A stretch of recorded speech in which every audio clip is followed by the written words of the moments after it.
Transgender community ഉണ്ടല്ലോ പൊതുവായി അവരുടെ ഒരു ഐഡന്റിറ്റി, അതേസമയം തന്നെ ഈ ട്രാൻസ്ജെൻഡർ കമ്മ്യൂണിറ്റിക്ക് അകത്ത് ഒരുപാട് ഡിസ്കോഴ്സും ഒരുപാട് ഇഷ്യൂസും ഒക്കെ ഉണ്ട്. ഇതിനെ എങ്ങനെയാണ് ഫെമിനിസം അഡ്രസ് ചെയ്യുന്നത്? ഇന്ന് കേരളത്തിൽ ഈ 21ാം നൂറ്റാണ്ടിലെ ബ്രാഹ്മണിക്കൽ പേട്രിയാർക്കിക്ക് ഏറ്റവും ശക്തമായ റെസിസ്റ്റൻസ് വരുന്ന ഒരു സംഘം ആൾക്കാർ അവരാണ്. ഓഫ് കോഴ്സ് വേറെയും ഉണ്ട്, ഇല്ലെന്നല്ല. ഇപ്പം കേരളത്തിലെ ഈ നവഭൃത്യ എന്ന് പറയുന്ന അവസ്ഥയിലേക്ക് തള്ളപ്പെട്ടിരിക്കുന്ന സ്ത്രീകളിൽ നിന്നുണ്ടായിരിക്കുന്ന സമരങ്ങൾ, അതിപ്പോൾ മൂന്നാറിലെ തോട്ടത്തൊഴിലാളി സ്ത്രീകളുടെ ആയാലും നേഴ്സുമാരുടെ സമരമായാലും റീറ്റെയിൽ വർക്കേഴ്സിൻ്റെ സമരം, അതൊരു സ്ട്രീം ഓഫ് റെസിസ്റ്റൻസ് ആണ്. ഇത് വളരെ പവർഫുൾ ആയിട്ടുള്ളൊരു സ്ട്രീം ഓഫ് റെസിസ്റ്റൻസ് ആണ് ഈ ട്രാൻസ് ആൾക്കാരുടെ ഉള്ളിൽ നിന്ന് വരുന്നത്. അതാണ് എനിക്ക് അതിൻ്റെ അകത്തൊക്കെ ഒരുപാട് പ്രശ്നങ്ങളുണ്ട്. അത് ഗവൺമെൻറ്റലൈസ്ഡ് ആവുന്നതിൻ്റെ, ഒരു ട്രാൻസ്ജെൻഡർ ബ്യൂറോക്രസി ഉണ്ടായി വരുന്നതിൻ്റെ പ്രശ്നങ്ങളുണ്ട്. അങ്ങനെ ഒരുപാട് ഇഷ്യൂസ് ഉണ്ട്. പക്ഷെ അവരിപ്പോഴും എനിക്ക് തോന്നുന്ന അതിൻ്റെ ഒരു വലിയ ഒരു സംഗതി ഈ റെസിസ്റ്റൻസ് ആണ്. That they are able to ഈ 21ാം നൂറ്റാണ്ടിലെ ബ്രാഹ്മണിക്കൽ പേട്രിയാർക്കിയെ പുറത്തുനിന്ന് നന്നായിട്ട് റെസിസ്റ്റ് ചെയ്യാൻ പറ്റുന്ന ഒരു കൂട്ടർ അവർ റെസിസ്റ്റ് ചെയ്യുന്നുമുണ്ട്.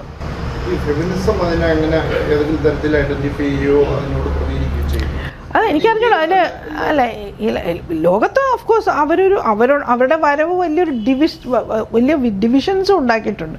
ഈ പറഞ്ഞ പോലെ ഒരുപാട് നമ്മളൊക്കെ ഭയങ്കരമായിട്ട് ബഹുമാനിച്ചിരുന്ന പല ഫെമിനിസ്റ്റുകളും വല്ലാതെ ഈ ത്രെറ്റൻഡ് ആവുന്നുണ്ട്. ഈ ട്രാൻസ് സ്ത്രീകൾ വന്നാൽ എന്തോ കുഴപ്പമാവുന്നോ, ഈ ട്രാൻസ് സ്ത്രീകൾ വന്നാൽ പിന്നെ സ്ത്രീകൾക്ക് എന്തോ ഇടമില്ലാതെ ആകുന്നു, അങ്ങനെ എന്തൊക്കെയോ തരം ഭീഷണി എന്നുവെച്ചാൽ ഇവരൊക്കെ ഒരു കാലത്ത് ആണുങ്ങളായിരുന്നില്ലേ, അപ്പോൾ അവർ ആ പുരുഷത്വവും കൊണ്ടായിരിക്കും ഇങ്ങോട്ട് വരുന്നതെന്നൊക്കെയുള്ള ആ പേടി. അങ്ങനെ സീരിയസ് ആയ ഭീതികളാണ് കേട്ടോ, അങ്ങനെ പലർക്കും ഉണ്ട്.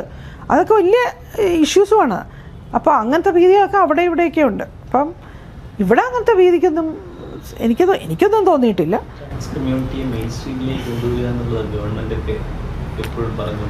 അവർ കുറേ വെൽഫെയർ മെഷേഴ്സും ഇതൊക്കെ അനൗൺസ് ചെയ്യുന്നു.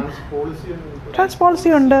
അപ്പം അതിൻ്റെ ഈ പറഞ്ഞ പോലെയാണ്. അത് ഒരു തരത്തിൽ മെയിൻ സ്ട്രീമിംഗ് എന്ന് പറയുമ്പം അത് എന്ത് തരം മെയിൻ സ്ട്രീമിംഗ് എന്നുള്ളതാണ് ഒരു ഭയം. ഇപ്പം കുറച്ച് നല്ല റിസർച്ചൊക്കെ വരുന്നുണ്ട് അതിനെപ്പറ്റി. ശില്പ പാർത്ഥൻ എന്ന് പറഞ്ഞിട്ട് മിഷിഗൻ യൂണിവേഴ്സിറ്റിയിൽ PhD ചെയ്യുന്ന ഒരു പുതിയ PhD, ഷീസ് വെരി ഗുഡ്. അവരുടെ വർക്ക് വളരെ നല്ലതാണ്. അപ്പോൾ അതിലൊക്കെ അവർ ചൂണ്ടിക്കാണിക്കുന്നുണ്ട് ഈ സ്ത്രീ എന്നുള്ള കാറ്റഗറിയിലോട്ട് ട്രാൻസ് സ്ത്രീകളെ ഫിറ്റ് ചെയ്യാൻ നോക്കുന്നുണ്ട് പല ഈ ഡെവലപ്മെൻറ്റിൻ്റെ ഒരു സ്പേസിൻ്റെ ഉള്ളിൽ. അപ്പോൾ അതിവർ റെസിസ്റ്റ് ചെയ്യുന്നുണ്ട്.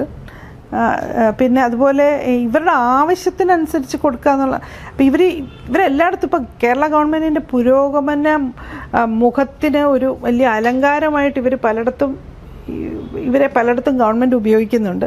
അതിവർ തിരിച്ചറിയുന്നുണ്ട് അങ്ങനെ.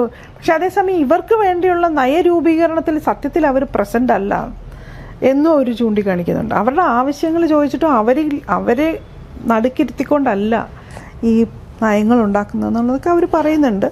So I think they are a very important source of resistance to mainstream patriarchy. അതാണിപ്പോൾ ട്രാൻസ്ഫോബിയ കേരളത്തിൽ കുറച്ച് ഇടയ്ക്ക് കൂടുന്നതെന്ന് വെച്ചാൽ അവർ ശരിക്കും സീരിയസ് ആയിട്ട് ടെക്നോളജിയൊക്കെ ഉപയോഗിച്ച് അവർ റീപ്രൊഡ്യൂസ് ചെയ്യാനുള്ള സാധ്യതയൊക്കെ അവർ പിന്തുടരുന്നുണ്ട്.